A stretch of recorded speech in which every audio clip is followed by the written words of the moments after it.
తోమ అడిగాడు, ఎక్కడికి వెళ్తావు యేసయ్యా అని. నేనే మార్గం, సత్యం, జీవం. ఆ ప్రశ్నకు జవాబిచ్చాడు. భారతదేశానికి వచ్చి ఆ ప్రశ్న అడుగుతున్న భారతీయులకి జవాబిచ్చాడు. అశ్వతోమ సద్గమయ, అయోమయంలో ఉన్నాను, సత్యం ఎక్కడ? యేసయ్య నేనే సత్యం అన్నాడు. తమసోమ జ్యోతిర్గమయ, అంధకారంలో ఉన్నాను, వెలుగెక్కడ? యేసయ్య నేనే వెలుగు అన్నాడు. మృత్యోర్మ అమృతాంగమయ, చావు భయములో ఉన్నాను, అమృతం ఎవరేస్తారు?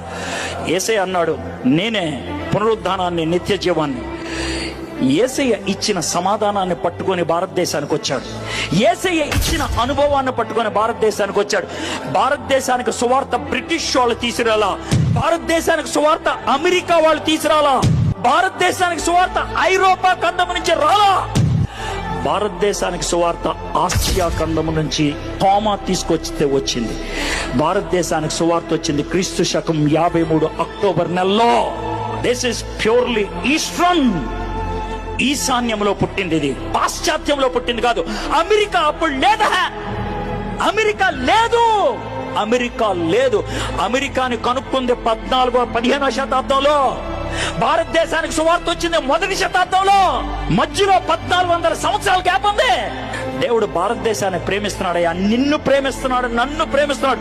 అందుకే తన శిష్యుని పంపించాడు భారతదేశానికి. మై ఫ్రెండ్స్, ఖచ్చితంగా చెప్తాను, దేవుడికి తెలుసు భారతదేశం ఒక రోజుకి ప్రపంచంలో నెంబర్ 1 దేశం అవుతుందని జనాభాకి. అందుకే సువార్త ఇక్కడ బోధిస్తే ప్రపంచంలో ప్రతి 7వ వ్యక్తికి సువార్త అందుకుంటది.